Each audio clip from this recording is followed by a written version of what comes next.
Welcome to this week's episode of Being Human. I'm delighted to say I'm here with Niels Pflaeging. He is the author of 11 books, not all of them in English, many of them in German, but the one that I've read in preparation for this podcast is Organize for Complexity. And what I hope to do in this podcast is to get a little bit deeper into why this is an important idea, this complexity theory, complexity science, how we can apply it to our leadership management of organizations. So Niels, it is a great pleasure to have you on the show. Welcome. Thank you for inviting me, Richard. It's a pleasure to finally be on your podcast.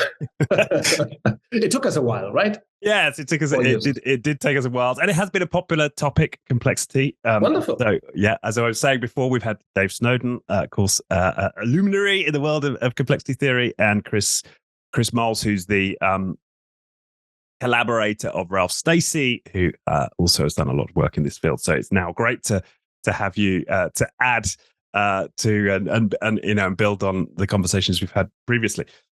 So for our audience, then could you fill us in a little bit on your backstory and how you came to be having this deep interest in complexity?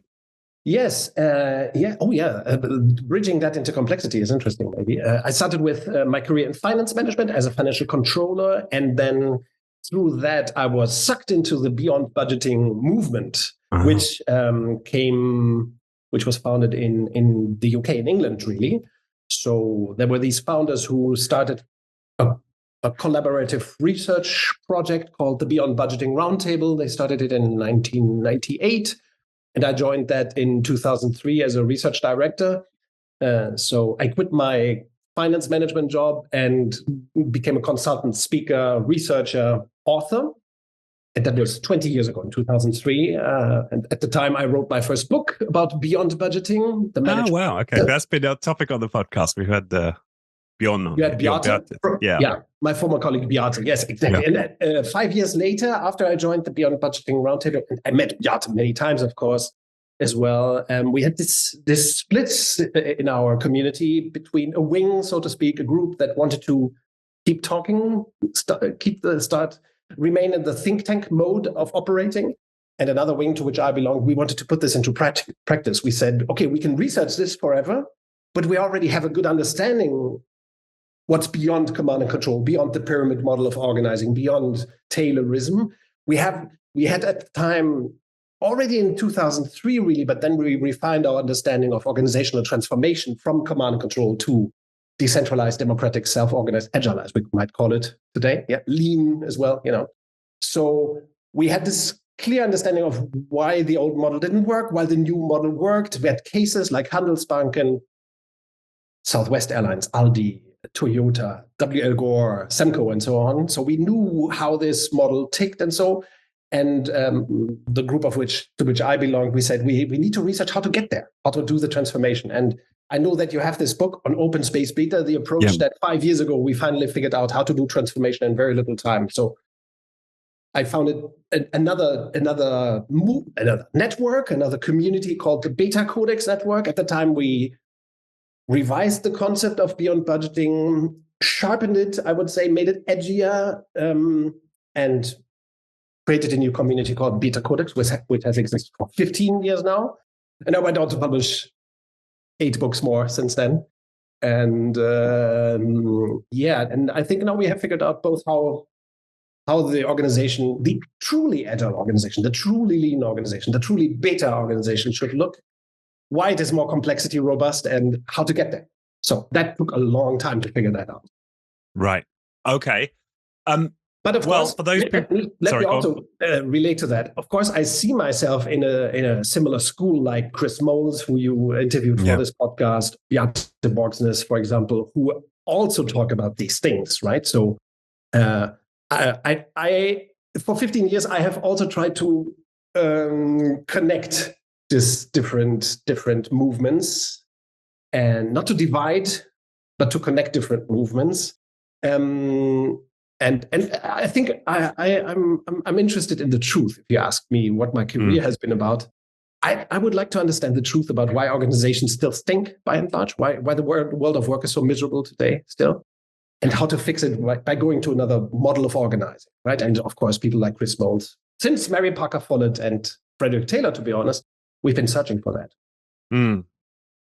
Great. Okay. Well, thank you for that introduction. So 2 things leap out from what you're talking about. The world of work stinks, right? And that is absolutely true. And we've got just a panoply of different surveys and statistics that yes, evince that. So I suppose let's do a twofold question. Why does the world of work stink? And what is this beta organization that presumably smells wonderful? Yeah, it smells like Teen Spirit or something. That song title just came to my mind. I don't think it really fits, but why does the world of work stinks? And it's a frequent understanding, I think, everywhere, that usually we say we have a people problem. People stink, right? People managers are the problem, and so on. And that's not at all what I would say. The top of the pyramid stinks. People we have to blame them. They suck. Also, I do not have that. I do not share that stance. People are not the problem. I think the world of most organizations stink because the model is wrong. The model is broken. By the way, that is very much what Beate probably said in your podcast episode with him, right? We know that command and control is broken. We know it, right? Taylorism, command and control cannot work.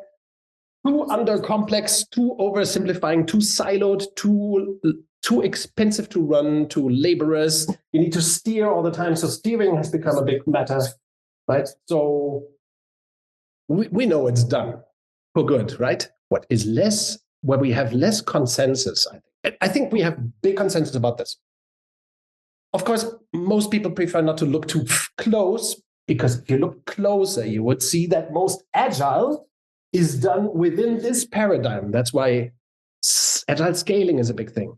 Are you into agile, Richard? Yeah, no, very much into agile. And it's interesting that I don't know if you saw the recent post by Kent Beck, who's been on this podcast, Agile Luminaries, saying, making precisely that point, that the problem we've got with agile is we're trying to lever it into these structures that suffocate it, right? And now he's saying actually he's more drawn to this teal idea, right, from Frederick Laloux. But making this point that it's actually we've got to look wider at the organization. Exactly. Thank you for mentioning that. By the way, Frederick Laloux, his work around teal or reinventing organizations, it appeals to the other mode of organizing. It's, even though it, from my point of view, we might be more specific about how it works and so on. But fundamentally, one thing that and again, I would say that most of us implicitly or explicitly agree about this thing. This is broken. This is done. I have shelves of books that talk about this over time. For the last 70 years, so many books were published about how this is broken, right? Well, and I would say that I would put it slightly different, say a large proportion of people get that. But I still find there is a very significant sort of cohort of the management class, let's say, who believes that if we take too much of that structure out, we get anarchy, we get chaos. Like there's a necessity. Yes, it stinks, but there's a kind of a necessity. Yes, perhaps.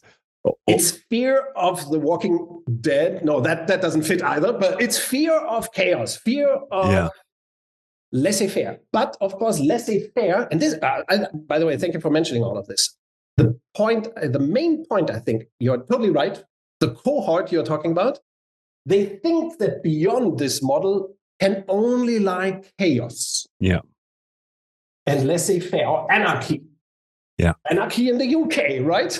It's another album title. Not sure why I'm thinking so much about album title and songs. It's the musical reference. Also, when you talked about Kent Beck talking about the problem with the use of Agile or the use of Scrum and so on, it made me think of a Kate Bush song, which is about the dancing with the devil, dancing with Hitler.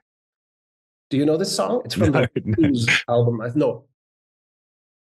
From a 1990s Kate Bush album. It's about dancing with the devil, who's a charming man. The devil is very seductive. That's what the song is about. So, and she sings, "I was dancing with the devil." Yeah, and of course, Agile, very much like the total quality movement and Lean before Agile, they have learned to dance with the devil, and it has become a very fruitful business.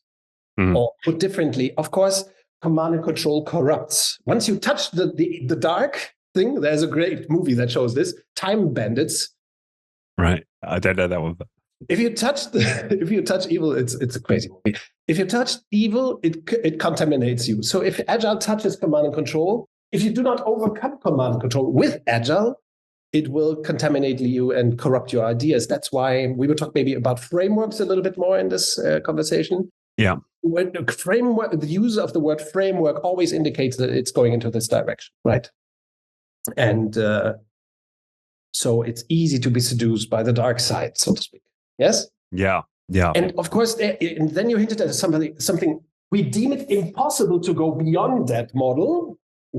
Most of us, many of us, the whole heart you mentioned, because we have this firm belief, which is flawed, of course, that beyond command and control lies chaos and anarchy, which is not incorrect. If I may, can I explore? Yes. Yeah. No, go for it. Yeah. You have to interrupt me. I'm a big interrupter myself. So, yeah.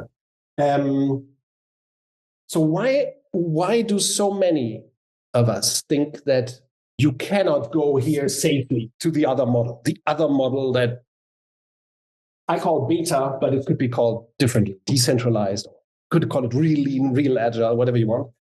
And I think the reason why we believe that only chaos or anarchy can ensue once you overcome command and control is our flawed image of human nature. Since McGregor, we know that there are two types of images of human nature, the theory X, theory Y. Of course, behind the command and control model is a firm belief in theory X. And to get to Y, to beta, you need to be a strict believer that 100% of people are theory Y human beings, intrinsically motivated. And most people do still not believe that. They are undereducated in philosophical, ethical, psychological terms. Right. You have this book with quotes by Edward Deming. Yes. I just edited. Can you hold it up? Thank you. Because this guy, W. Edward Deming, who many agilists may not know, he said these things 40, 30 years ago. All people have this intrinsic motivation. We need to have a minimum understanding of psychology to transform organizations, as he back then already called it. Yeah. Okay. The profound knowledge, as W. Edwards Deming called it. Yes. And this profound knowledge, I call it beta. But we also need to understand alpha, the opposite. Yeah. And there's this disagreement. Are there many models here, many alternatives, or is there just one? We advocate there is just one. Okay. Control. Very important. Right. And so for people who are not familiar with theory X and theory Y, as you just explained, theory Y is this belief that people are intrinsically motivated, that they have the best of intentions, that they'll work. Oh no, okay, stop. We have all kinds of intentions, but we all want to, at least deep inside, we have the will to contribute something. We do not always have best intentions, as we all know. Sometimes we have a bad day or a bad week. All that exists, of course. Humans can do evil. Yeah? I'm currently watching another UK TV show called Unforgotten. It teaches you a little bit about how evil humans can be from time to time, you know? So we don't always have best intentions, but we all have the inner desire, and that's motivational theory. Yeah. Right. We are intrinsically motivated. Even if it's evil stuff, we're motivated too, but everybody is intrinsically motivated. And that's theory Y. And theory X is? Theory X means people want to avoid work, try to avoid it if they can. They loathe work, so to speak, do not want it. So we must force or bribe or manipulate them to the work. And this is very seductive. Some of us have tried it with their kids, educating kids with bribes. Little bribe. I have tried it once because I wanted to see how it worked out with my own kids. Bribing them a little. Yeah. But of course it creates, and this is why one of the reasons why alpha organizations or pyramid command and control organizations stink, because they use fear and force and bribes and corruption to instigate people to make an effort, right? And that is, of course, it's doom. It's terror. That's why I would like to argue that this model is about tyranny, organizational tyranny, And it is authoritarian. Very important, maybe, for our conversation. Authoritarian. No little wonder that our democracies are under pressure, under assault currently, because most of our organizations are still tyrannical and authoritarian. Right. There's a backslash right now. A lot of talk of great leaders again. Agile, and people get certified in agile leader, whatever. It all indicates this backslash, the return of the empire, so to speak. Yeah, there's a huge backslash going. Right. And I can imagine people listening to that and thinking, well, okay, maybe I'm in a traditional organization, but it doesn't feel like tyranny. Like, my boss is okay. Like, yeah. Tyranny with lipstick on it. Yes. And there are nice bosses. I'm not saying at all that people are evil. All people are evil. But of course, everybody gets accommodated here. And if you make a career in an alpha or in a command and control organization, it means that you know to play the game well. That doesn't mean that you're an evil person or displaying evil behavior. It just means that W. Edwards Deming put this brilliantly. The quote is in the book that you just showed. How is it? A bad system will beat a good person every time. Yes. And this is a bad system. It is undemocratic, authoritarian management by fear and force and bribes and terror. And we need to look for decentralization, freedom, democracy, self-organization, of course. Those are characteristics of the correct model. And this is not the pyramid seen from above. I get this. But this model is just like the pyramid. Look at it from the top. No, it is. It means totally different the distribution of power. This kind of model is decentralized. So clients are outside, clients pull at the periphery, organization's periphery, and the periphery steers the center. So the market steers the periphery steers the center. That's totally different than this here. And in this model is functionally integrated, while this one is functionally divided into silos. Very different architecture, so to speak. Right. And of course, some companies have done this with great success. Think of Toyota, Handelsbanken, Southwest Airlines, Buurtzorg, Semco, W.L. Gore. Quite a few great organizations have applied this model.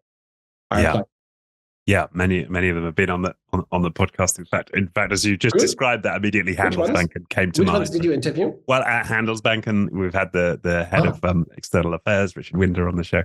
And of course, Handelsbanken was in my personal history. This has been the game-changing case for the beyond budgeting movement. Handelsbanken was a game-changing case.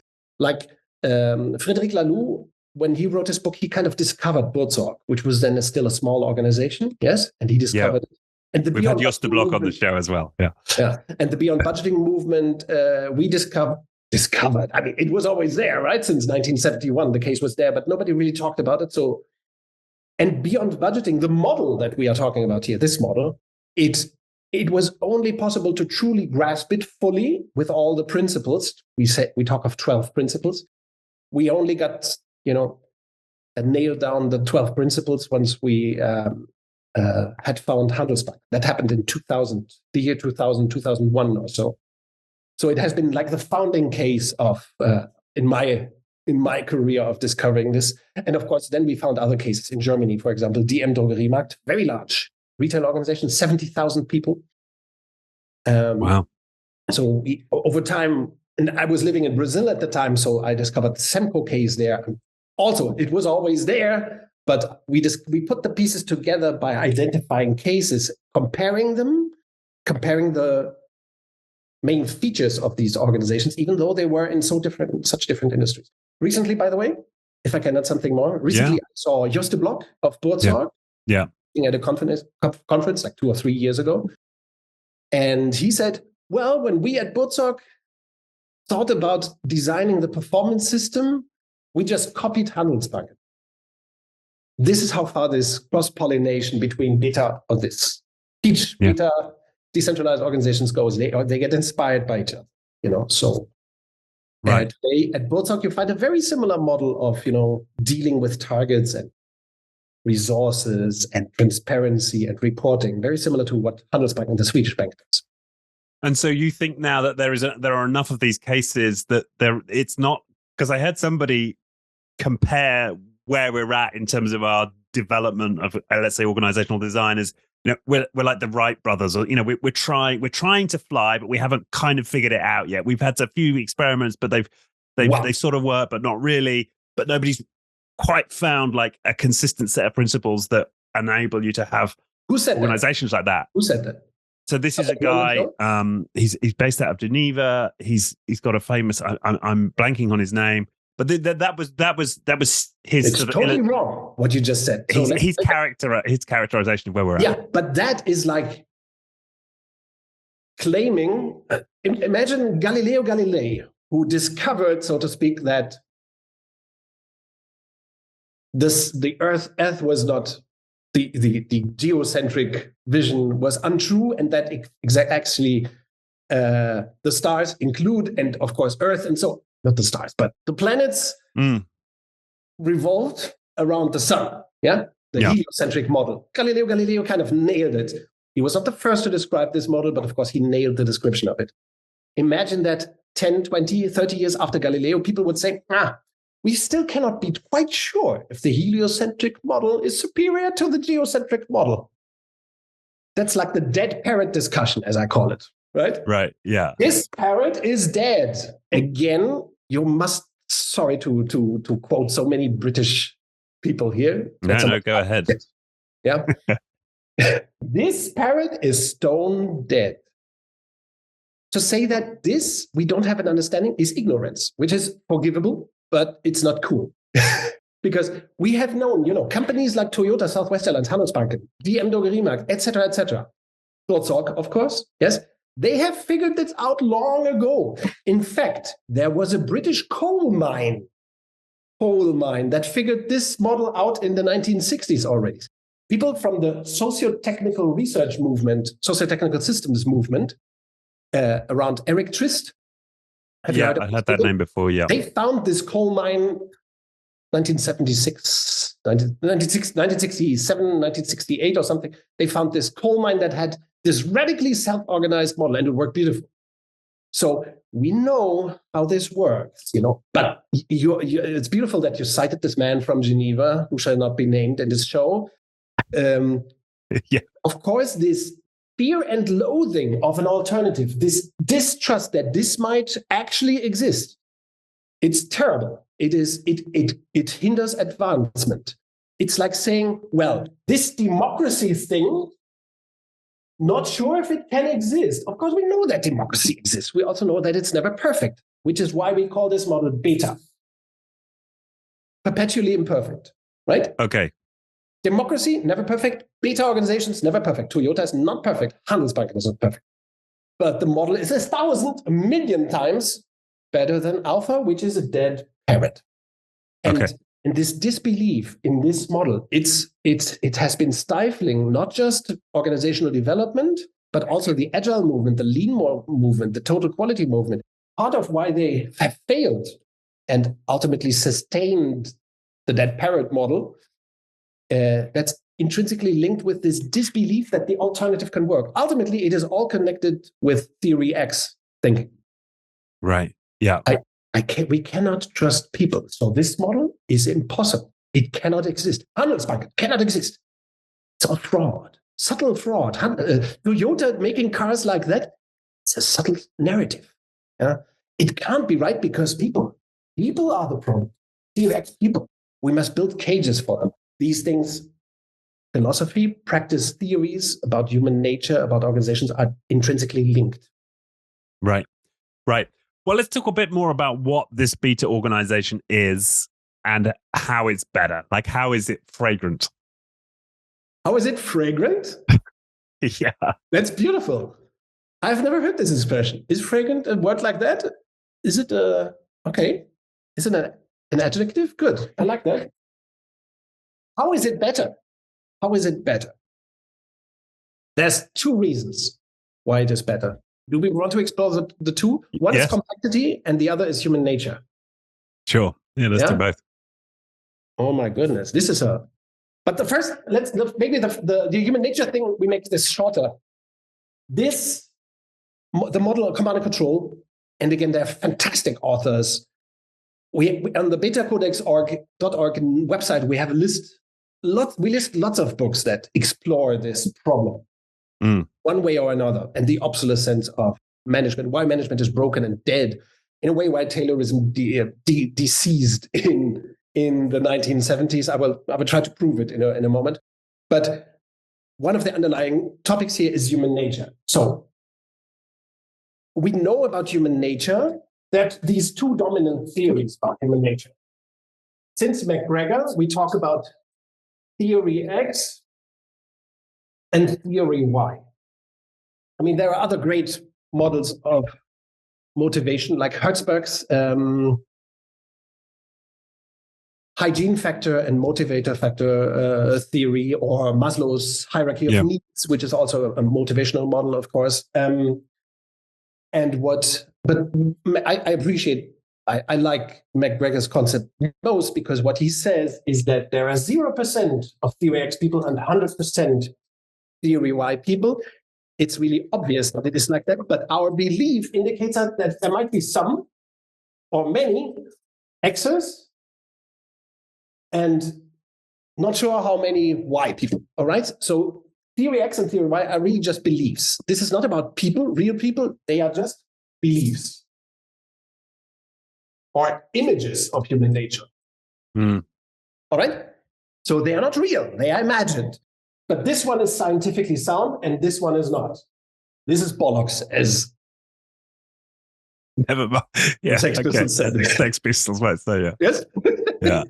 This one is total garbage. Now, why do we believe that X's exist? Because, and this is something that McGregor explained in his 1960s book, if you have a theory, if you believe that there are theory X people in your organization, you are forced to design an organization like a pyramid and like a cage or a prison. And you must control people and bribe them and steer them. Controlling, bribing, steering, commanding. It's natural if you think that theory X people exist. Only if you exist that 100% of people are theory Y can you build this kind of organization. You can call it teal or agile or lean. Yes. So if in doubt about your own image of human nature, you will always build command and control pyramid organizations. And this is why is this superior? Because you cannot motivate. You can only kill motivation. You can only kill motivation, but you cannot produce it. This organizational model uses more brains because, and this is really the math part. In a command control organization, only the top is supposed to think and the others execute or act, right? Yeah. So here you have the problem that maybe just 10% of people are allowed to think. Implicitly or explicitly, all others shall not always think, which is terrible. It's the biggest waste, as one of the big wastes, as Edward Deming called it. Yes, in a beta organization, due to decentralization to teams and through not steering, you force, in principle, 100 people to think and act. That is what Toyota does. That is what Handelsbanken does. Less steering. You don't need steering that you need in alpha or in pyramid organization. You let the market steer the organization. You measure all teams. So this model creates a lot of discipline. This tries to produce discipline through bureaucracy on punishment and fear. This accomplishes discipline through transparency, social density, and through liberating people's responsibility and engagement. What do you mean by social density? That's this famous scientific phenomenon. You could also call it, there are other names that you may dislike more, peer pressure. You produce it through one crucial concept here, which we call cell structure design. Every team or every cell in an organization cannot have more than, let's say, 8 people. It might have 9 or 10 for a short while, but then a cell should split. Right. Yes. So cell division, of course, is the inspiring concept from biology. So if you have an organization in which all teams are limited in size Every cell has a profit and loss statement. That is exactly the model that Handelsbanken, Buurtzorg, and so on have. Yeah. So every team and the whole can have a profit and loss statement. You do not need divisions. You don't need budgets. You don't need steering, because the periphery will earn money with serving clients and spend money, to the outside. It will consume, the periphery teams will consume money and they spend money on services they buy from the center. And that's what biologically, so to speak, drives the organization. Right. So you only can have peer pressure or social density if teams are small, 10 people max, ideally 5, 6, 7 people. Yeah. Otherwise, it's like at a family party. Not sure how big your family is, but the more people you get, the more the stranger and weirder people's behaviors get, because you cannot. Peer pressure only works in small constellations. Yeah. The Americans say a team is a team if they can eat one pizza together. They have pizzas, right? Massive pizzas, but two pizzas in Europe. Never have, if you have a department here that has 30 people, that is already part of the problem, right? Sales departments, IT departments. Well, because you've lost social density. So you've lost the sort of natural accountability between peers. You cannot have it. Also, there's another problem, of course, in alpha organization, that you cannot measure results here. Here you have budgets and allocations and centralized controls and target setting. More recently, OKRs, which is just as terrible and terrifying and destructive as management by objectives, which really, OKRs is just management by objectives with lipstick as well, right? It's just hipsterized bullshit. So organizations like this, they rely on control of resources, which is stupid. This kind of organization relies on self-control by market-driven, self-steering teams that have an income. All teams in this kind of structure, every team and every person in a team knows what their income as a team is, and what they spend towards the outside, what they consume themselves, what they spend for central service. Right.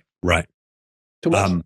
No, that makes total sense. And I'm just thinking there's, that's for you, that's basically the answer, That's one of the answers. Okay. Because I'm just trying to think, some of the organizations I'm familiar with do some of that to a greater or lesser degree, right? Like it sort of approximates what you've described, but maybe not exactly as you've described. What do you mean? Among the case examples?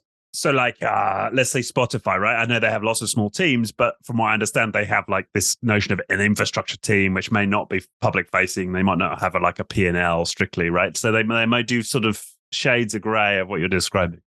Yeah, Spotify is one of these companies that more recently left the genie out of the bottle, bottle, because it has contributed unwillingly.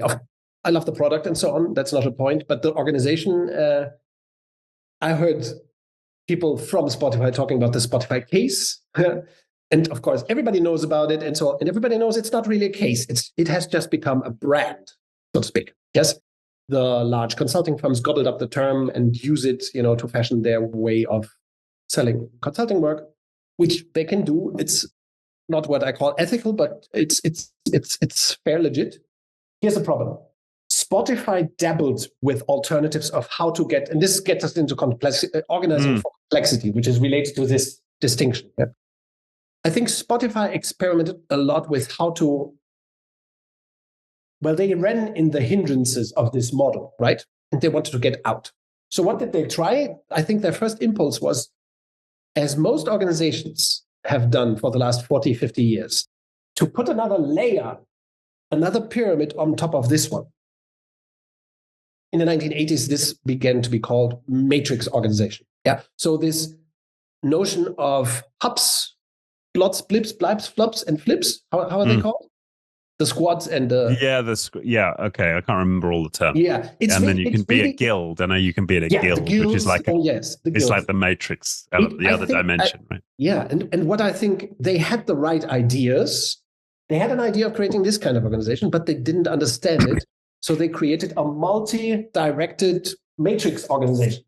what we call today the Spotify model or agile scaling is nothing else than good old but rebaptized matrix structures in which you have several bosses.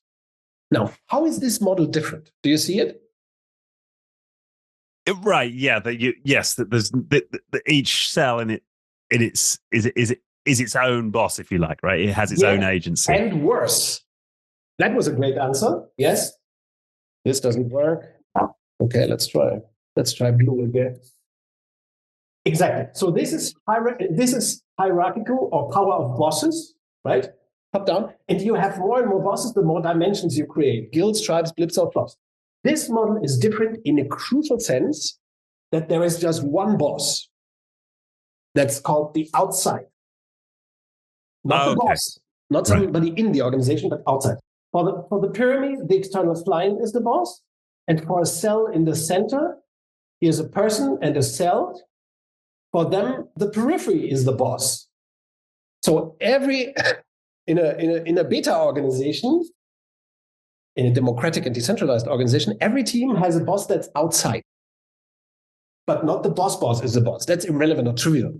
Yeah. Right. Yeah. It's a huge difference. Yeah. So the Spotify model still perpetuates this notion that we should all have several bosses, right? And several directions and directives. Yeah. And that cannot work. We can never make it work, sadly. But even the Handelsbanken, right? I mean, I think at the P&L level, it's at the branch, and probably a branch employs more than 8 people, right? So yes. No, well, I think some branches might have 12, but doesn't really create a problem. I think. Oh, okay. So it's okay. All right. So it's closer than I thought. Fine. I don't think I do not have the numbers, but I suppose their branches are usually very small. Okay. They might even have 2 branches in the same building and that kind of stuff. But they keep teams small. That is, and certainly Buurtzorg, right? From my understanding of those nursing groups, they're that sort of size. Yes. Okay. Yes. So and the example we have in the UK, Matt Black Systems, definitely works on that principle. Again? But you familiar with Matt Black Systems in the UK? No. Engineering firm that works on that system. Although they're very interesting in that their cells they're not static. As orders come into the company, they're constantly reconfiguring the cell structure. Okay, what kind of business is that company in? So they do bespoke sort of high-tech engineering. For example, one of the products is the refueling mechanisms that go between jets, for mid-air. Oh, okay.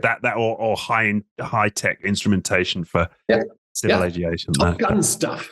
All right. Okay. So, and this is a general, you are hinting at a very important point. There is an advantage in having these cells relatively stable over time. It's not an obligation. They don't have to be stable. And one person, like, let's take Michaela. Michaela is in this team. She could also be part of an innovation or product development team in the center. In this model, people have several roles, right? Roles are more important, the only thing important here, and not positions like in this model. Yes, right. Positions, roles. So there is benefit in having more or less stable teams.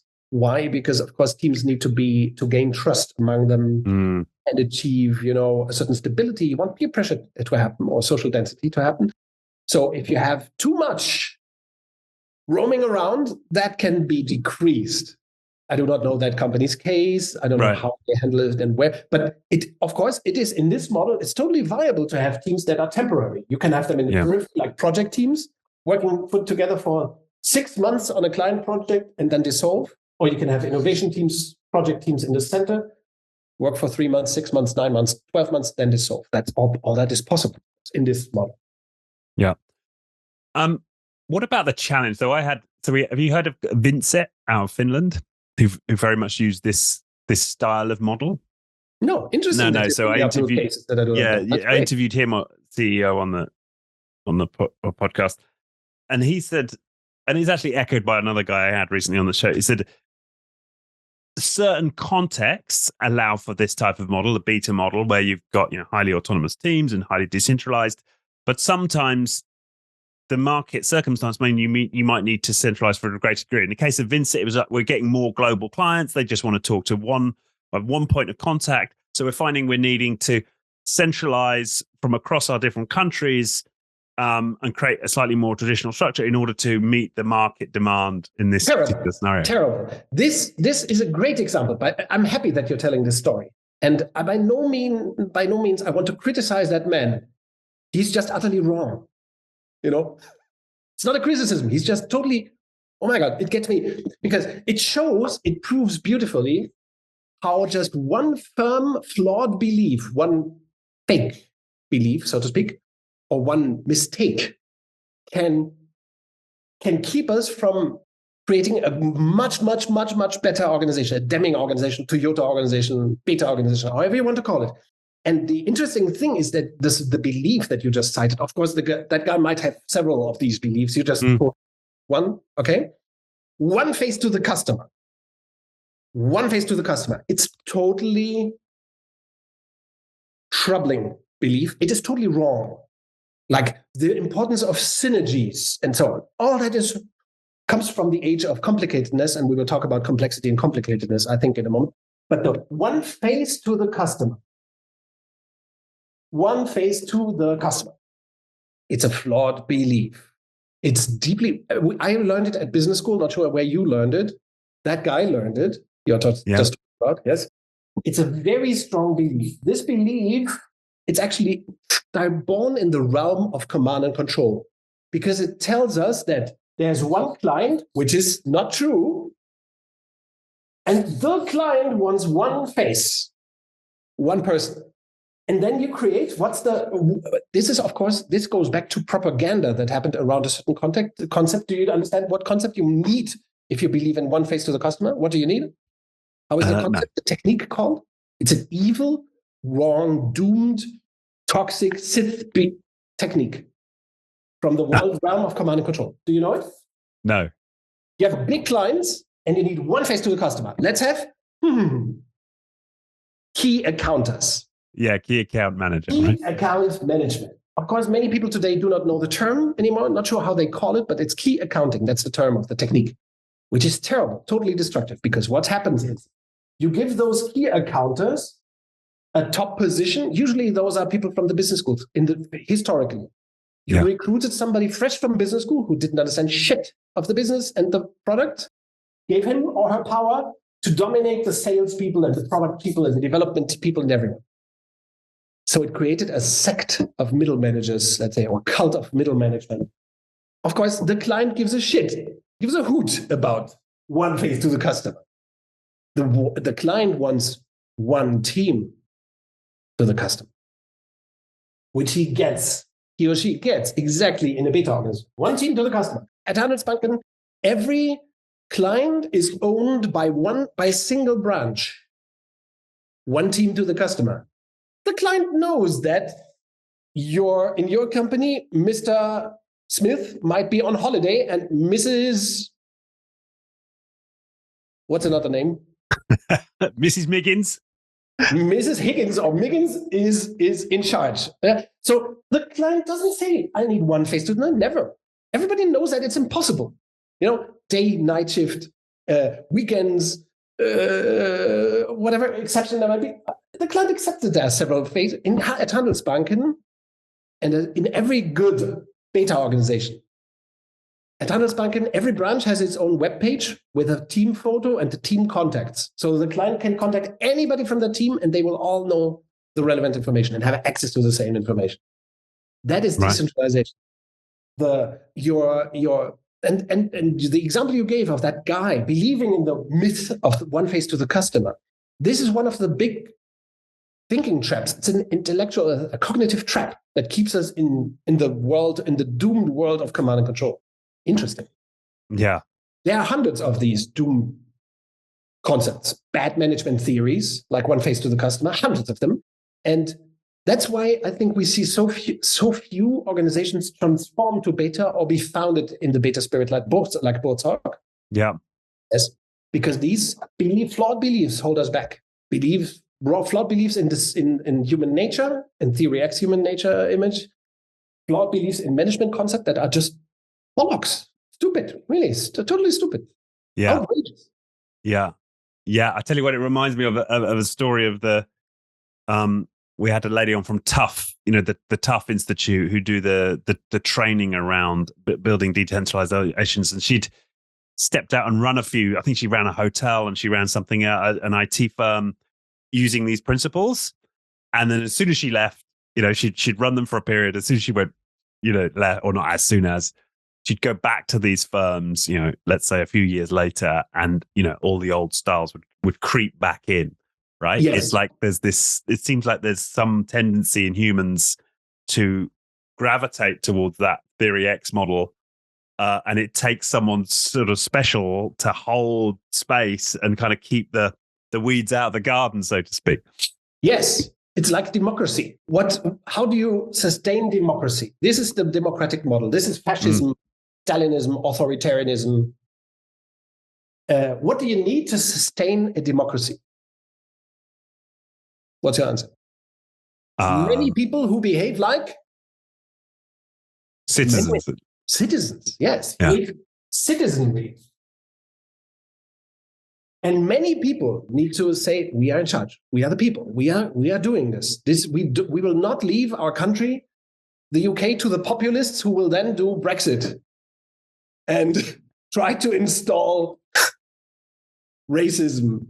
Well, it's not like there's any lack of authoritarianism in the EU either, right? So in the EU, in the EU, we also have, in a way, a lack of citizenship or citizenry, and we let populism creep in, and of course, too much lobbyism and so on. So a democracy must always maintain rigor, so to speak. Democracy is a very rigorous thing. Toyota, for example, it's famous for its rigor. And that is how it has sustained its model for 70 years. Handelsbanken transformed from alpha to beta in 1971. They have enormous rigor. I'm not sure if they are still rigorous enough to sustain their beta model. I hear stories that go into all kinds of directions, but they have shown an enormous amount of rigor. Yeah. And all the best cases, Southwest Airlines, Semco, Handelsbanken, Buurtzorg, they are enormously rigorous. Yeah. So rigor is the only thing that keeps an organization in beta. We have also seen cases where transformation was kind of brought in by just one key figure, and when that key figure, exactly, that's what I've heard. Mental stories. It collapses. Yeah. That is why a good transformation approach should not be a one-person thing. Transformation by stealth. Bringing in democracy with authoritarianism means that cannot work, right? You must do it with all the willing. That's why we developed the open space beta approach, because you need to have, most of the people, the overwhelming amount of people in this model needs to behave like citizen and saying, no, but you're bringing in command control bullshit. We cannot do that here. Or that is steering. We cannot have that here. That is centralization. And they must say things like, no, this team cannot grow further. Otherwise, we will lose team pressure. And that cannot happen. Or you cannot introduce budgets because that will bring steering and bureaucracy back into the organization. You need people to be aware of these things. So you must really change their reflexes, right? Train their reflexes. Right. Toyota has achieved that, for sure. The other companies that I mentioned. Yeah, developing enough depth of citizenry that you now have a base that's going to resist. Beautiful. Depth of citizenship. Beautiful. Yes. Must be really deep. Yes. Yeah, and broad, right? Because you need a critical mass. Naturally broad. Yes. And deep. Yes. Yeah. So people must resist even the slightest. I've heard a story, a beautiful story. My ex-wife, she started working at Google. This was a long time ago when there was still very data. Now, I'm not sure anymore, right? But at the time, she was recruited into marketing. So Google started to create the marketing function. That was a mistake, of course, but they created at the time a marketing function. Must have been in 2000, 2001 or so. And then they had a corporate marketing meeting in California. And during a session with one of the founders, Larry or Sergey, they were there. And one of the marketers asked, here, Larry, it might have been Sergey, but I played through with Larry, right? Larry, what do you expect from marketing, from the marketing function? And his answer was, if I knew how to reply to that question, then I wouldn't need all of it. That is the spirit of a beta organization. Yeah. Never steer, never command. Let them figure things out. Otherwise, we cannot be more than we are individually, right? You can never command. So anything else that he would have said, Larry or Sergey, would have led people to follow the command. They would have taken it as a command. Marketing is this and this and that. And in a beta organization, in decentralization, you cannot allow that. You must keep people thinking, reflecting. Yeah. No, that's not laissez-faire. It's the opposite of laissez-faire. Yeah. It must be disciplined, rigorous, measuring results, Yeah. Reminds me of an interaction I had with the director of strategy for a big broadcaster here in the UK. And they had a digital wing like a lot of these broadcasters have, right? And I asked him as director of strategy what the digital strategy was for the company. And he said, I don't know. That's the digital team, right? I think it's another example of, Yes. And of course. Yeah. There is no correct answer to these kind of questions, right? It's just that, we need to have technology. And some of it might be digital, not just plugs. Yeah. So that cannot be a good answer to that question. Maybe the questions, I like to say sometimes that the question is wrong. There are many, many questions that people in alpha organizations keep asking, to which no correct answer exists. Give me an example. How do we do the right amount of planning? Okay. There is no correct answer to this. The only answer, and this has to do with complexity, in organizations, we should not have planning. Not any planning, right? There shall not be planning in 21st century organizations because complexity rules. Yeah.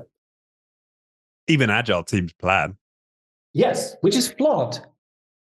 Totally wrong. It's totally wrong. Yeah, sadly.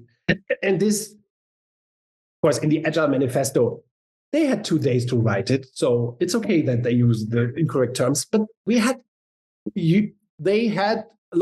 Agile movement had lots of time to improve the manifesto, to extend it. The Agile Manifesto only covers that much of organizations, and this has been that was the intent at the time when they wrote up the Agile Manifesto of Software Development. The intent was to save the souls of software workers, right? Mm.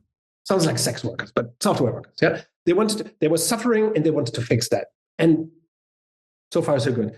But of course, the problem with what is now called the Agile Manifesto is that it's too feeble.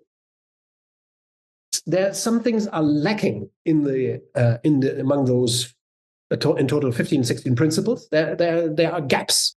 Like, how do we deal with resources, with pay, with targets, with managers, and so on, with power that is beyond the software development team?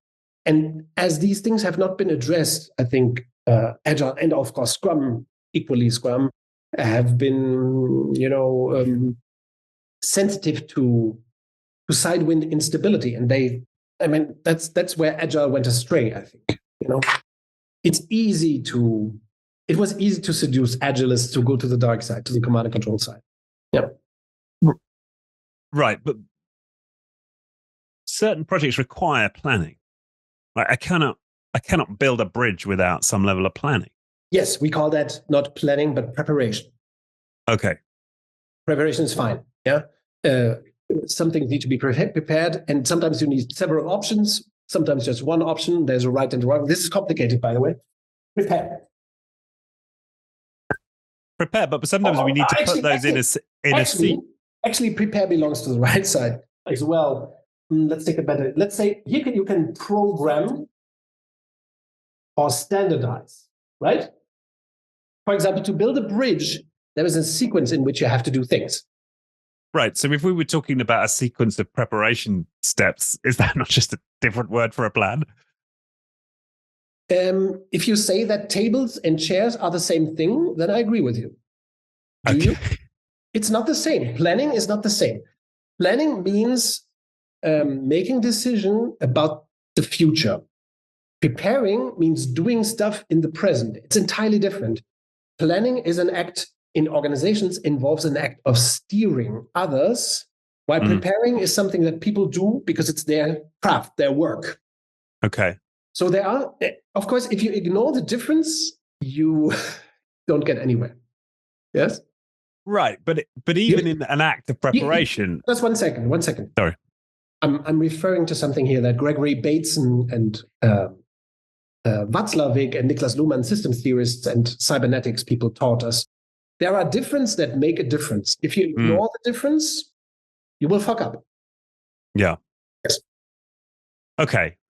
But I'm still not sold on even. So I get the distinction. I'm preparing. I'm doing something now in the present, because as a means to achieving something in the future, right? Yes. But in the complicated, of course, you create a blueprint or a process, and you can execute upon it. You can do that. Yeah. All these are legitimate things, and you can have rules to follow. And rules create standards. And then you can automate the standards. So you have automation or algorithmization. Yes. All that is possible in the realm of the complicated. Right. But here you clearly need preparation, prepared. In the red. Which is I built a raised bed for some vegetables in my garden recently. And I knew that I had to buy some wood. And so I bought the wood, but in my head, I'm thinking, okay, and when I've got the wood built, I need to buy some hinges because I wanted to have these hinge doors on it. And I knew in the future I'm going to need to buy some stain to protect the wood from the elements. Right. So in my head, I'm building what I consider to be a plan of the activities I'm going to need to do to complete this vegetable. Yes, bed. You can call it a plan. If it's complicated, you can have a plan. Okay, I give you that. You can have a plan. Make your plans, but a plan shall never try to apply to the complex. That's okay. Yeah. So an organization cannot have a plan to execute things. You cannot have a change plan. Change management is about change planning. Project planning is a stupidity because here we are already talking about complexity, right? Yeah.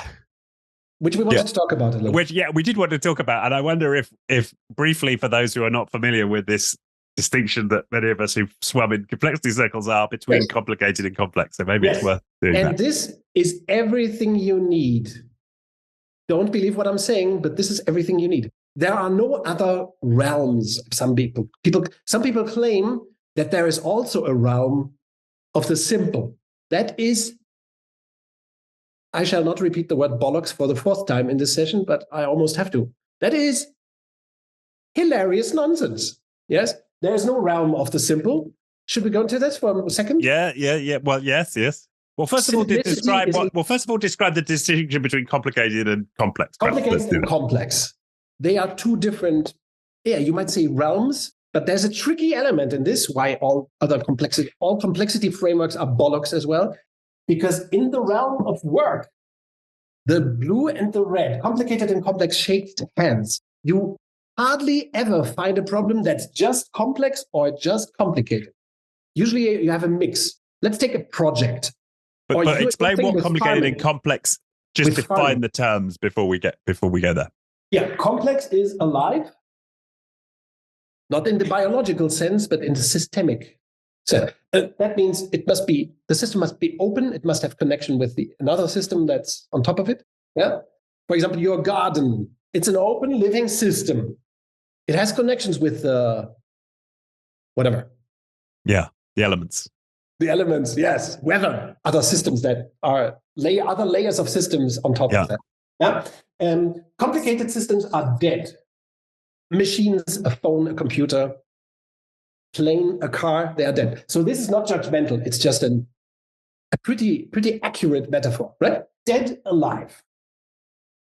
Of course, the climate, society, democracy, those are not biologically living systems, but they are living systems, complex systems, complex living systems. That's the most accurate term. Yeah. So there are these two different kinds of system that exist, complicated systems and complex systems. And we also encounter problems that are predominantly complex or complicated. This is not about good or bad. This is neither good nor bad. The brilliant thing about complicated is that we can automatize, standardize, apply rules, make plans. Yes, have a blueprint. An IKEA thing that you buy, you can put it together according to the schedule, and it works. Yeah, according to the description. Most of the time. Recipes, beautiful. Yes. Of course, when you do gardening, you already notice that complex stuff, you cannot follow the manual. The manual has holes, so to speak. You don't know exactly when to do what, when to give water. Is it really just once a week, or when it's really, really hot and dry, should you give water more often? So there is complexity in gardening. Yeah. But there's also, and this is why all complexity models and frameworks are wrong that tell you in the realm of the complex to do this and here to do that and to have this response. It's totally nonsense, because mostly in works, most problems have duality.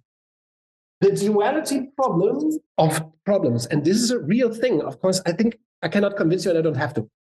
The duality of problems shows us that this distinction between simple, complicated, complex, and chaotic that Ralph Stacey introduced at some point, and that many people have gobbled up, it's just outrageously ignorant nonsense. Yes? Because most problems, almost all problems, have duality at some level. Yes? But predominantly, if you encounter complicated problems, you can use process. Process is fine in the realm of the process. Whereas in the realm of the complex, if it's a big problem, you might need a project. Every project has some complicated stuff. There you make lists. Where you make lists. Yeah? That's the standard to follow. But you shouldn't have too big a project manual, otherwise you kill the complexity of because complex problems can only be solved by people with ideas. You need ideas to solve these problems. Right. This is all you need.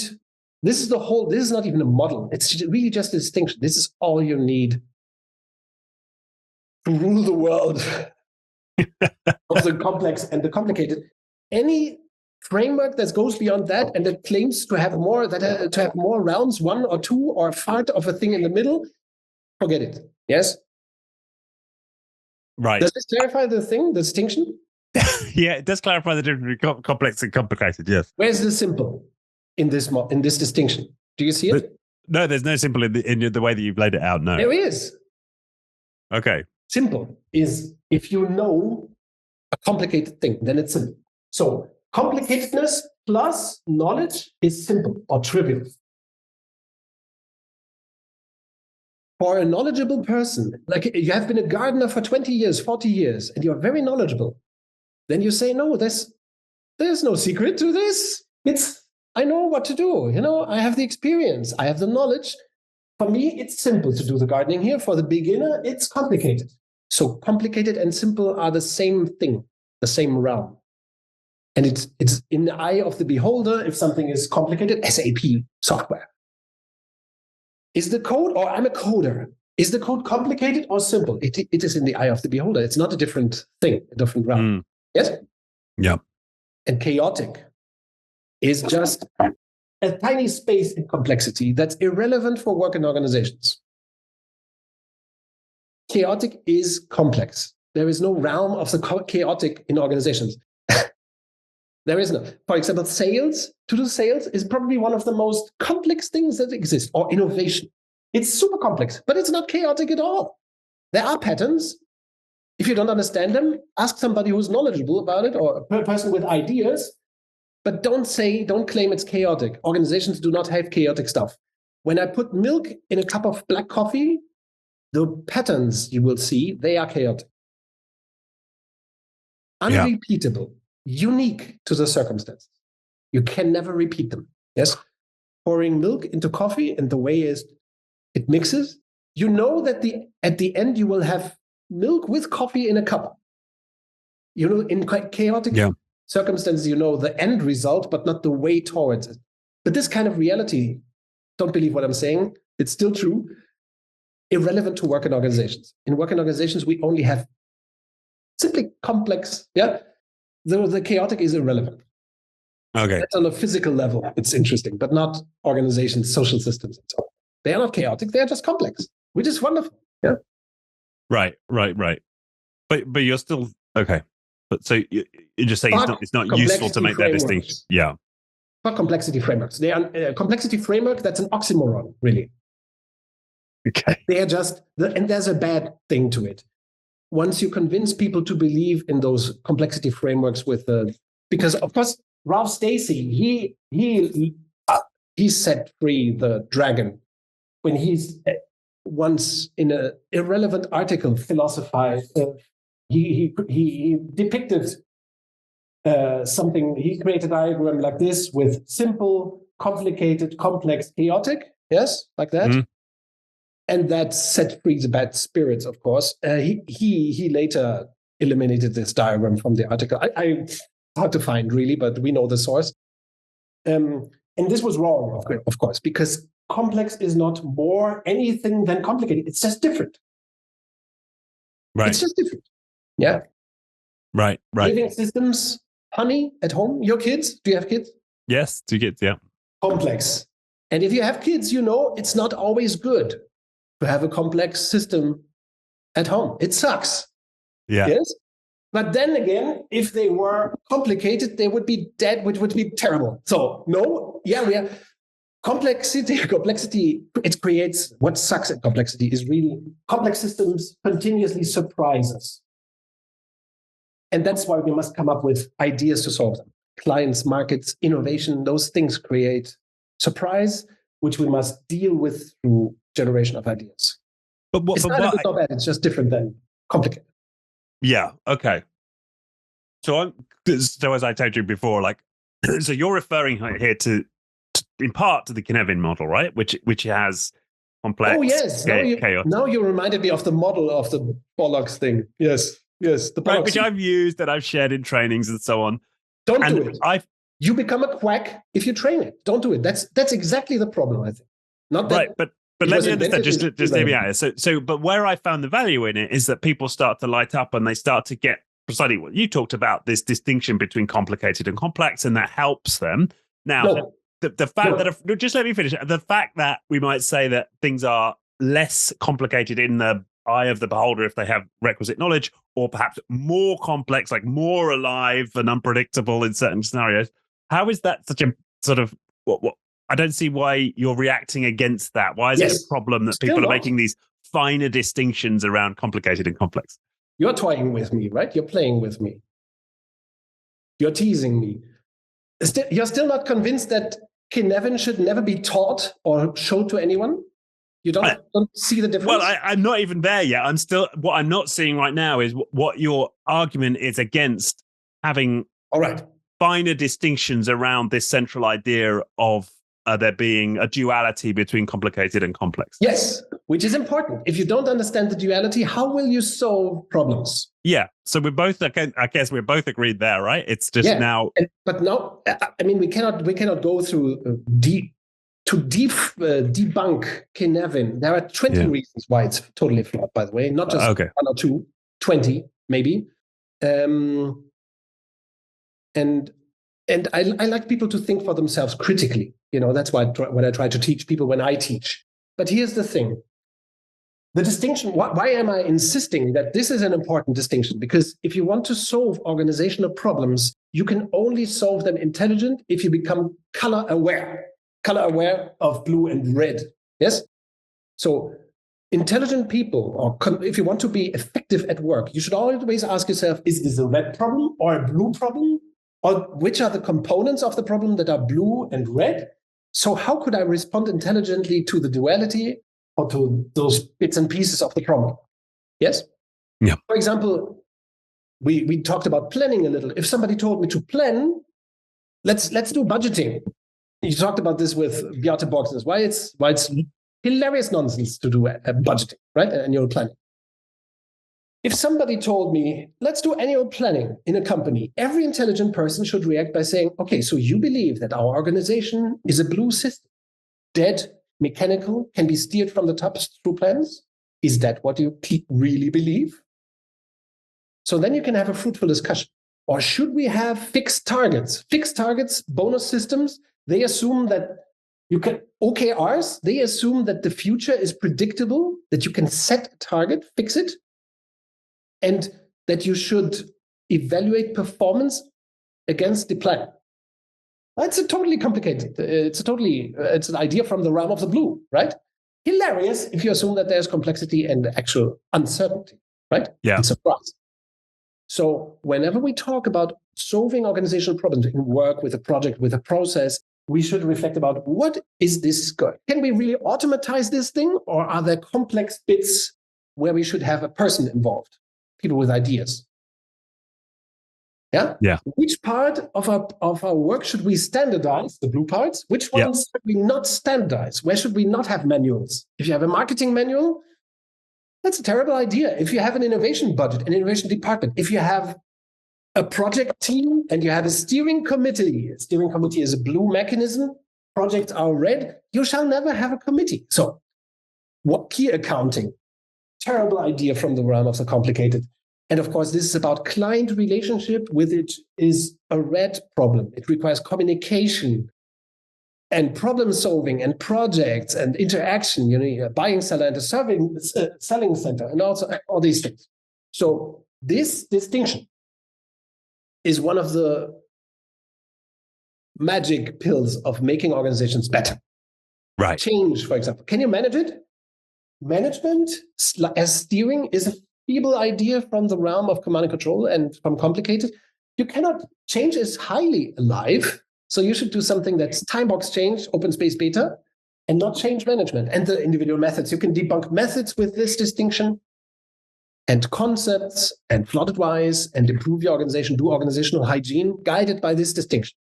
Now, if you obfuscate this distinction by adding additional rounds and fluffy prescriptions, you actually deceive managers and people who learn this. This here is a great exercise. You can do a one-day workshop with this, educating your learners. Right. Okay. No, I cannot convince you. I'm just. No. Well, you totally convinced me on the importance of understanding this duality between complicated and complex, and that's good. And that they shake hands in most problems, right? Yes, exactly. And you're never in a scenario where it's entirely complicated or it's entirely complex, and hardly ever. Yes. Hardly ever. Right. Well, even in the most basic science experiments, right, where we have this entanglement problem, right? It's hardly ever. So I think we're both sold on that. It's probably, perhaps it sounds like it would be almost another show to get into your particular, critique of Cynefin. Let's go beyond the specific one that you mentioned. Yeah. All frameworks are under complex bullshit. All frameworks. Yes. Now, why? Because those frameworks, I'm talking about frameworks in the social sciences, humanities, agile, and so on, management, yes? Because usually they deal with something that has complex bits and pieces and elements and components, which is extremely ironic with Cynefin because it is a complexity theory that is a framework, which is hilarious because in complexity, you cannot have if-then rules relationships or prescriptive relationships. That's what Cynefin has in all the 4 quadrants. Yeah, it has these, if it's complex, then do this and that. Totally flawed. Yes, because the only thing that we know is that you can only counter complexity and surprise with people with ideas. That's what we know. But that's not a prescription. It's just helpful to understand how to counter complexity, how to make it useful for an organization, how to employ complexity against your competitors. You need people with ideas. Command and control organizations are terrible at mobilizing people and ideas. Yeah. Which is why beta organizations are superior. They are much more complexity robust. They have small teams. They unleash people with ideas in their cell structure, in the periphery, mainly in the periphery, but also in the center. So their responsiveness, their agility, and not in the sense of teaching dogs how to jump through rings or so, but the responsiveness of teams in a decentralized organization is much higher because you leave the complicated stuff to teams and leave the complex stuff so they can deal with the duality usually themselves. And only if they have to do boring stuff like accounting or need a lawyer from time to time, then they can use the center. Right. Yeah. And that's my understanding with That's the beauty Matt of Black systems in the UK and Handelsbanken, right? Yes, there's just a beautiful. Small the branch subset. decides everything pretty much at Handelsbanken, and look at other British banks or banks everywhere, including in Germany. They are on the leash, on the centers, the corporate centers headquarters leash, and cannot think, are not allowed to make relevant decisions. And at Handelsbanken, they make all the decisions, including pricing. Yeah. Which also makes them more compliant for serious reasons, right? Compliance easier achieved if you do not have steering or bribing or forcing people or judging people all the time, evaluating people.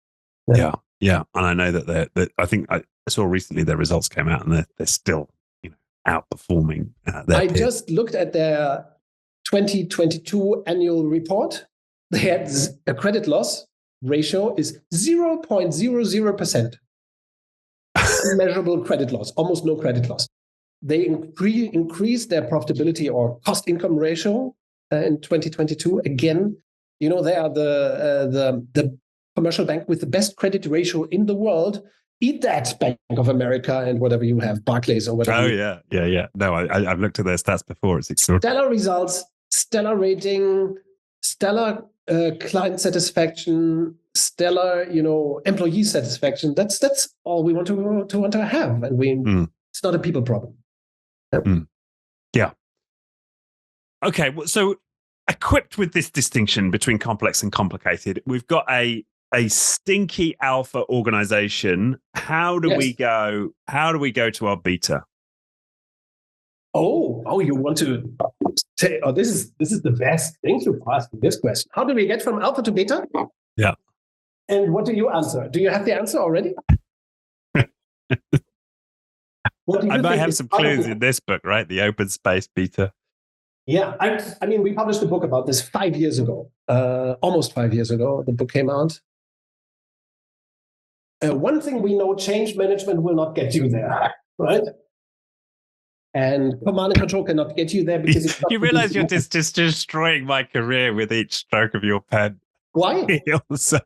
I've also run a lot of change management workshops.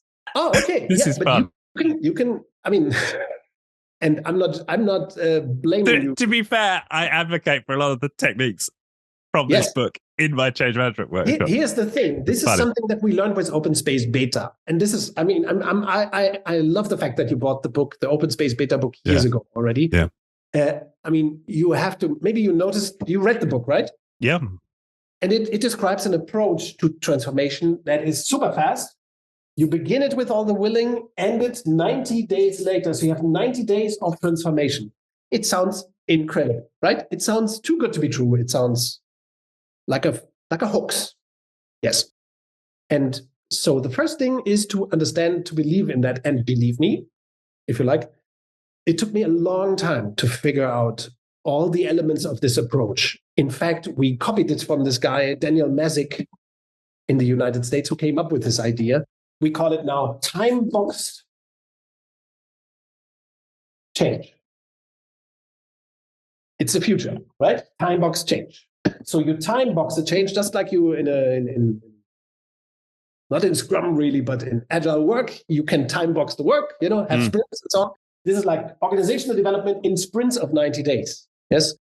And this idea, it's somewhat counterintuitive because all that we know from change management runs against these notions, right? The change must be super fast. In the days of the Beyond Budgeting Roundtable, I had this colleague, one of the founders of Beyond Budgeting, Robin Fraser, and he had lived in Iran. He was a consultant in Iran at the time of the Iranian Revolution, 1979, I think. And from this experience, he took that revolutions are fast. They don't take forever, so we must make them fast. At the time, you didn't yet know how to make it fast. At the time, we experimented. This was in 2003 to 2006 or 8. We experimented with the John Kotter approach to change leadership.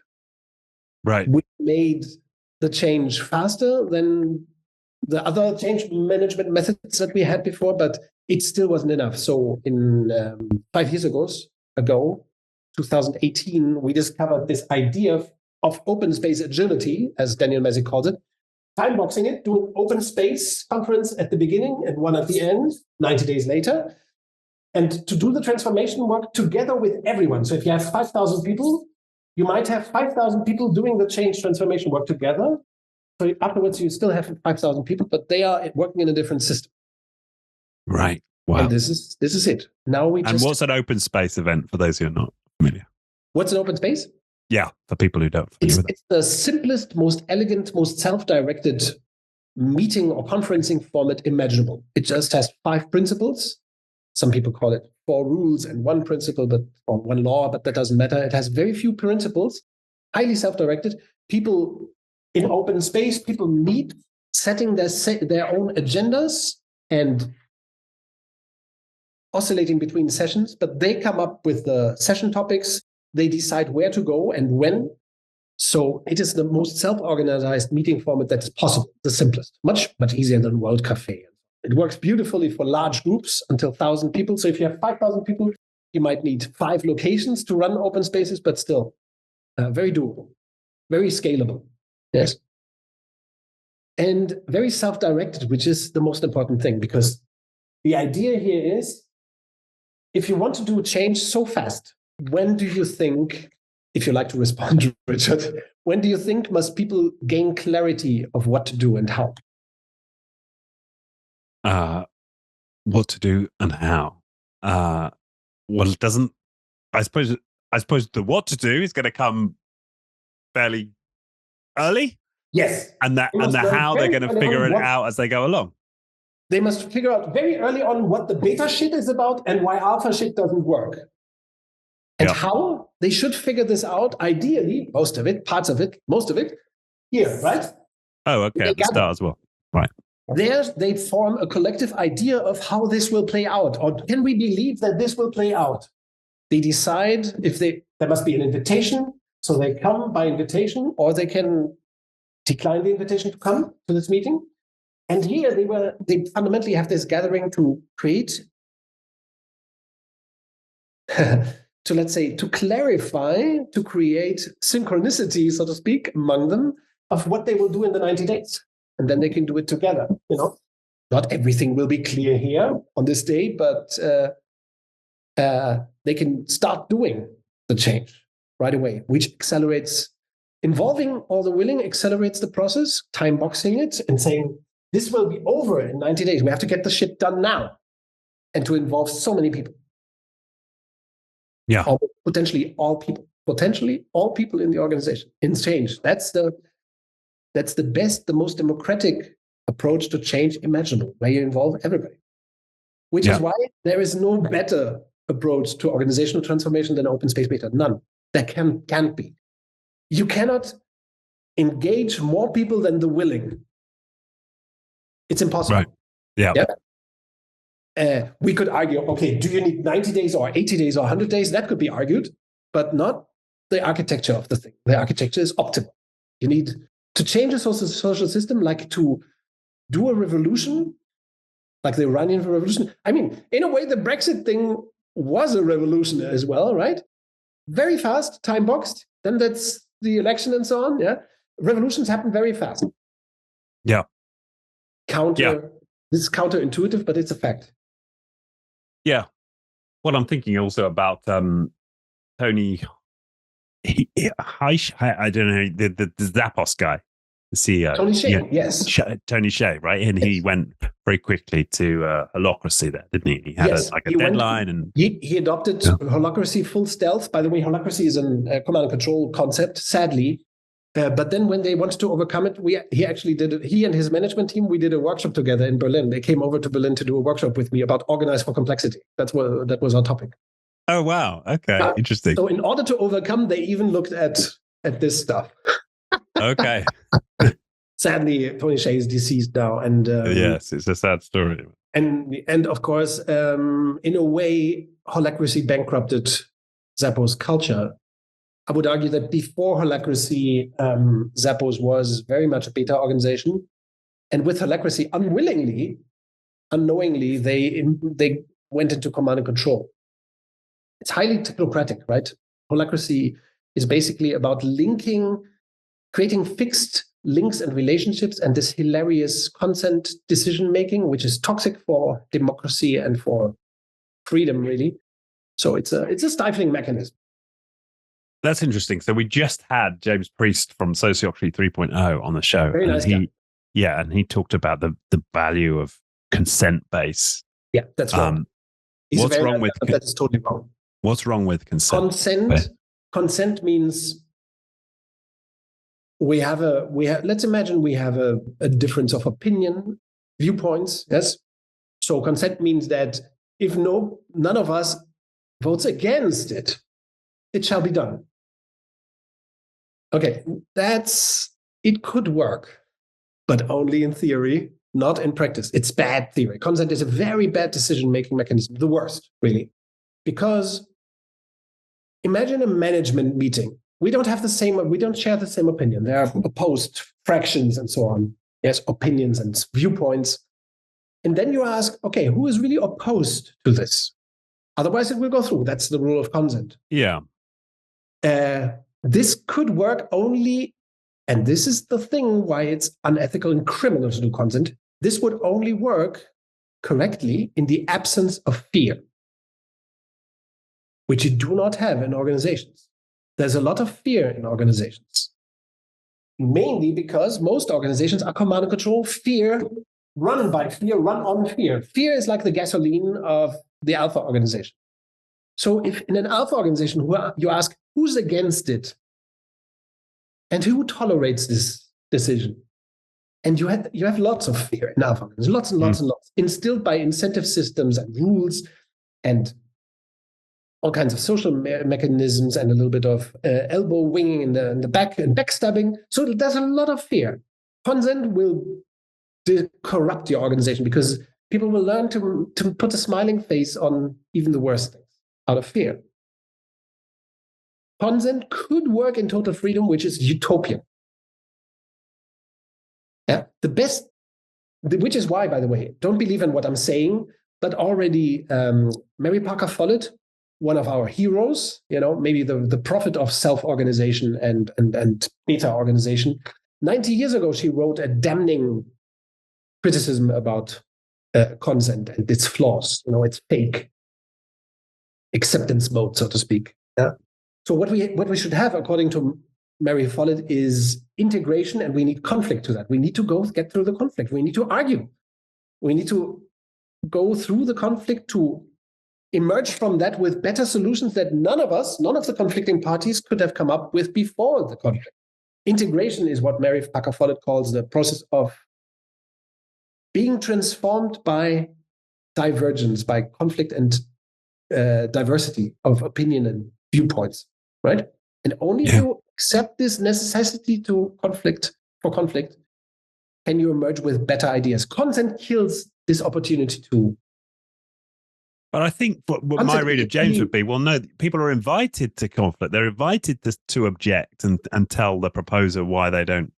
No, agree. But in holacracy and sociocracy, that's just a fake invitation. You don't really. If for example,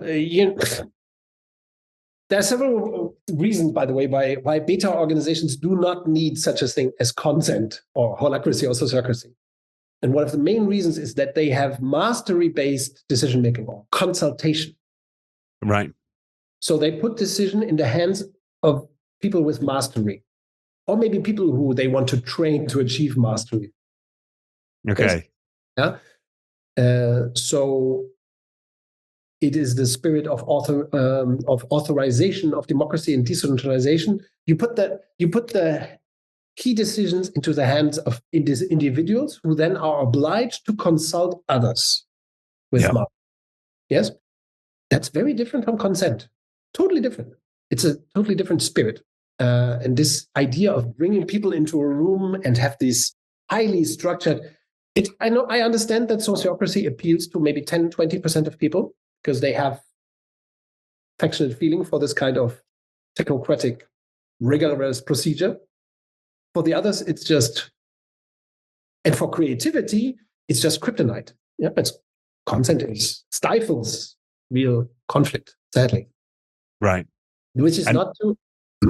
to say that the people promoting it are not well-intentioned. They are well-intentioned. But in the beta organization, we have this integration process and an obligation to consult. That's how decisions. Consultative individual decision making. We call the method. Yes, consultative individual decision making or consultation. At WL they call it waterline. At Toyota they call it newawashi. In doctors and lawyers they call it consultation. I think advisory consultation. How do they call it? Oh, okay. Right when they Yeah, okay. As a brain surgeon, you have to consult another brain surgeon prior to your procedure. You are obliged to the 4I principle is pretty much the same, right? The 4I. 4I principle, right? Yeah, and It's I know Lelou talks in but you don't take any 4 eyes, of course. In brain surgery, you take 2 qualified other eyes, right? Yeah. You have an opinion. You take another brain surgeon who's qualified to judge, and then you deal with what the other person says, but it's still your patient. Yeah. It doesn't go to a committee. By the way, holacracy and sociocracy, they are actually just sophisticated committee governance, Stalinist, really Stalinist procedure. And I mean, it just doesn't have a good smell. Right. When I heard for the first time about it, I researched those techniques, sociocracy at the time, a long time ago, and I thought, oh, this is terrible. Who wants more committees? Yes, it's a style, and I understand that it with these techniques we want to improve. We want to foster self-organization, but the method, the technique betrays the intent. Yeah. Sadly. Yeah, it's like. The only way we're going to achieve this autonomy is if we all stick to these rigid meeting procedures. Yeah. Yes, and you have to create the system right so that it can function. By the way, we have done open space beta with several clients over the course of the last 5 years. It works. You can have the most alpha accustomed people. You're going to have our last client, 350 people or so. They started in total alpha. And 3 months later, not 3 minutes, but 3 months. 3 minutes would be terrible, right? That would be like how is it called? Another British movie, Clockwork Orange. That would be 3 minutes. Manipulation, stealth, right? No. This is you need 3 months. And then people, of course, during these 3 months, people have to get rid of all these beliefs, like, one face to the customer is so important. You have to weed out the wrong beliefs about complexity and work and procedure and why procedure, or why do we have a departmental structure? All our clients in this process, they will change from departmental siloed structure to a cell structure. All this is accomplished in just 3 months. So that means overcoming barriers of thinking. And how many people typically stay the journey, right? Because a lot of the stories we've had on the show is, you get some attrition when you go through this type of process. Attrition. That's the language of war. True. That sounds like Vietnam. Who this was the mastermind of the Vietnam War in the government, McNamara. He had this quota of attrition. Yeah, but let's put in 50,000 more soldiers, kill so many thousands more Vietnamese. Yeah. Attrition, not a great idea. We like to say that it's natural that some people will leave for one motive or the other. Yeah, like in alpha organization, it constantly loses people who would prefer self-organization, decentralization, democracy, and not stinking workplace, right? Yeah, so that's part of the reason I left my consulting career was exactly that, right? I couldn't. I looked at the top and I thought I don't fancy the climb up. Yes, in a way, me too. Yes, in a way, I had my terrible experience with alpha, and I lost hope that I could have a decent career as a decent person in an alpha system. Yes, you're right. Yeah, so many people leave. So when you do this kind of transformation, it's natural that some people will be pissed by some detail of the change. Or one thing that is true, the only disadvantage of beta, if you transform, is that, of course, you cannot always satisfy the promises or make true to the promises you make when you recruit people to alpha systems. Mm. For example, sometimes you recruit people here and you promise them you will have this and that career in this silo and it will be beautiful. Yeah. And people buy into that, and that's why they come on board. And then when you transform an organization to beta, of course, you cannot continue to honor those career promises of an alpha organization. Careers just work differently. If you talk to somebody at Handelsbanken, that person was in compliance, right? He was like an external affairs, like he was like their external affairs, something PR. related to compliance. Yeah. Okay. So that person probably worked in a branch before. Well, he said something interesting because he came out of an agency, like a PR agency, and then went in-house to Handelsbanken. And he said one of the most extraordinary things joining Handelsbanken is you arrive and you're like, what do I do? No, there's no one to tell you what to do. You just kind of have to wander around until you start finding some ways to add value. And he found that very disorienting to begin with. That was what he described. And did he work at a branch at some point of his career at Handelsbanken? I don't think he ever did. I think he stayed in the central PR, Okay. Okay. He had a specialist career. No, okay, I get it. Yeah. Communication, PR, and stuff. Yeah. Okay. Because normally people who are top management, they also worked at branches. Right. Usually. Like all key personnel in Handelsbanken, they know the branches, they know the regions, and so on. So they know the business, really, which in most organizations, in most banks in Germany, is not the case. Most CEOs in the banking world have never worked with them. Have never sold anything to clients. Yeah?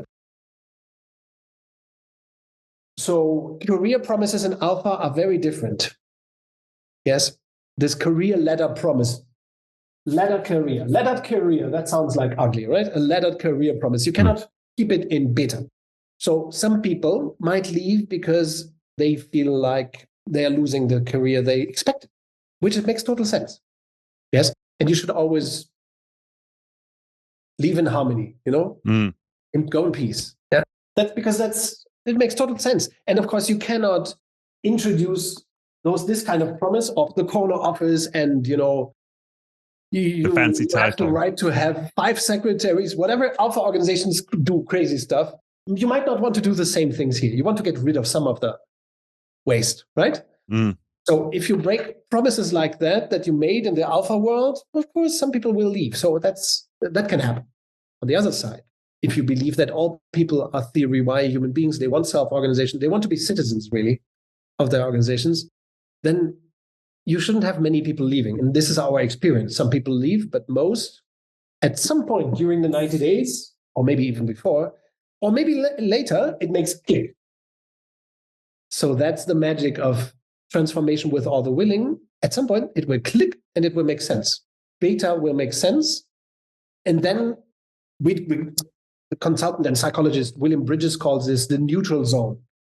You want the new and you try, but you don't feel safe in it. The beginning, according to Bridges, the beginning comes at the end of change, and the change begins with an ending. So you end your expectations around alpha patterns, but that doesn't mean that beta will already feel normal. You need some time. That's why we need not 3 minutes, but 3 months to do this. Yes, and some people will take even longer for beta to feel normal, to feel like the reality. At Handelsbanken, you had this contact. They talk in very different ways from normal bankers. They have a different belief and expression systems. How to talk about the business. Yeah. No, I have a friend in the family who banks with Handelsbanken. Okay. Loves it. Yeah. Very different feel. So our experience is that some people might leave. We also experience that, and this has happened every time. So this is a safe pattern to talk about. Every time we did open space beta, we also had people who had left returning, even during the 90 days, signing a contract, or even returning again. In every single case, we had people coming back to the company. Wow. Yeah, which indicates, they left because it stank. Oh, now you're doing this, and this new employer also stinks. So let me come back. If this is really what you're really, really doing, I might come back. So this is an interesting pattern. You lose some people, and some people will even come back. Yeah. Also. Yeah. some people who leave might be those who will not have the same roles. They cannot have the same roles anymore in the organization. The roles are not needed anymore, like HR managers, sales directors. So it's hard to create this. You cannot create these roles in beta. So you might have people like that leaving as well. No. Yeah. And that's fair. Yeah. That concords with where the Matt Black Systems example, like they had exactly that. They had their sales director left because there is no sales director in the new exactly. Once you move to decentralization, you want to have less steering and less coordination activities because you want the teams themselves to self-coordinate, right? And of course, some of those people who are used to doing this kind of coordinating activity, they might feel like moving to another company or so. Or you find other roles for them. That's awesome. Yeah, that makes sense. Just briefly, because we're coming up on time for me, actually, is just, and I know you touch on it in the book, but what does leadership look like in a beta organization? Yes. This is the most beautiful conversation we are having. I think you're touching upon all the interesting topics here. Yes, leadership in alpha usually, and this is the backlash.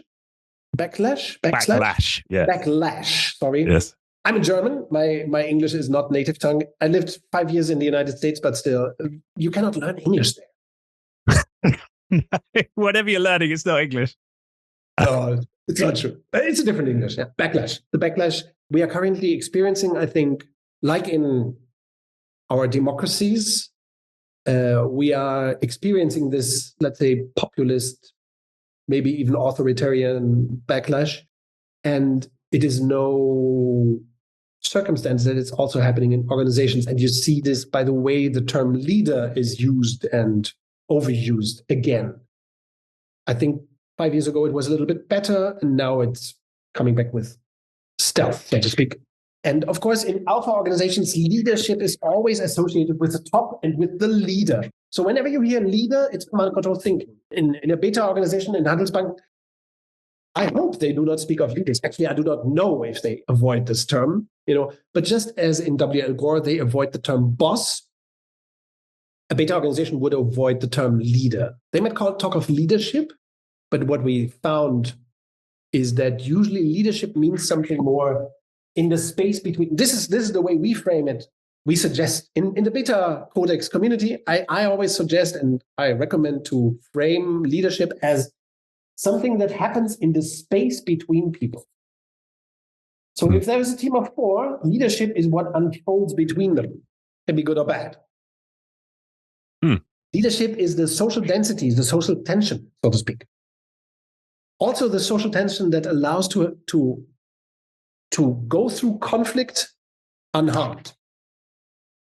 Sometimes this today is referred to as psychological safety. The concept by Amy Edmondson. Yes, she's been on the show. Exactly that psychological safety is in the sphere of the team when you do not have to fear that you are harmed, by others, or by forces other than yourself. So, and I think this fits very nicely with this conception of leadership, that it's a force that happens in the space between people, just like performance. Beta organizations believe that performance is never individual, but that individuals contribute to performance that happens in the space between them. The team performs, but not the person. The organization performs, but not the individual. The salesperson doesn't perform, but together with somebody in accounting and logistics on whatever, they perform as a team. Right. Value creation is this kind of spider web of complex relationships between people that lead to performance of the team and the organization. Yeah. So, but this is just one recommendation. Leadership is fine. You don't really need the term maybe in beta, but it's fine.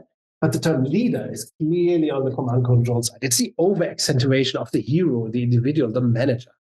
Okay. The manager with the crown who is a leader, the better manager, from good to great managers. Oh my God. It's the glory of fascism. So maybe a better question then is what characterizes a good citizen in a beta organization? It's fantastic. to speak up, right? To disagree, to disobey. Just like citizens in societies, yeah? To always question things, to never gobble up things without critical reflection. Yeah? Being critical, speaking up, it's absolutely necessary for both democracy and a better organization to function. The citizen must take responsibility. Take responsibility. That's an active thing, right? Yeah. Got it. Beautiful question. Thank you. And that is why I think you beautifully spanned, brought us back to philosophy and its link to organizational development. It's very important that we clarify these concepts, that we discuss and disagree about them. Leadership, truth, social density. Those are concepts we need to, and every better organization needs to gain clarity and work on clarifying them over and over again, these concepts. Yeah. Perhaps that goes back to our earlier idea of depth of citizenry is a kind of recurring, revisiting of what we mean by these distinctions. And which is also one of the reasons why Silke, my partner Silke Hermann, and myself, we created a learning company to allow for learning acceleration, for accelerated corporate organizational learning, for all the willing, self-organized, without teachers like us, and without quacks like the ones who are not the one like me kind of mentioned who's not here. You know who. So without the teachers often stifle learning. Russell Eckhoff once said, or one of the main enemies of learning is teachers. So if we want to truly accelerate learning in transformation or just within the organization, we need to have good learning method, good didactics, good pedagogy, good learning technology. And we created a company for that, Comenius, to accelerate, to foster learning of all the willing in organizations. Say that again, Convenius? Comenius. Comenius, okay. And we'll make sure yes, which is a nod to John Amos Comenius, one of the sages of modern education, who lived 300 years ago. Oh, Comenius. Okay, fantastic. Yes, so I am coming up on time here. So I will get that link out. We'll also put links to this book, Organized for Complexity. We've got the Deming book. We've also got the Open Space Beta, which is the approach for transformation. And soon coming out. Soon Complexity. Complexity tools, yes. Soon. Yeah, and you have another quotes book, right, as well? Yes, with quotes of Peter Drucker. Wonderful. What would Drucker do? Yes. What would Drucker do? We'll put the links to all of those. Buy them. Plus Comenius, yeah. Yes. Fantastic. And I hope that people stay in touch, and you have been the most marvelous host, Richard. Thank you. I've really enjoyed the back and forth, and it's been fantastic. Yeah. I suppose it's just really helped me to think about certain distinctions in a new way, which is always powerful. Good. All right. Thanks again, Niels. It's been an absolute pleasure. Enjoy the rest of your afternoon. I will return anytime you call me, Richard. Thank you very much. See you again soon. Thank you.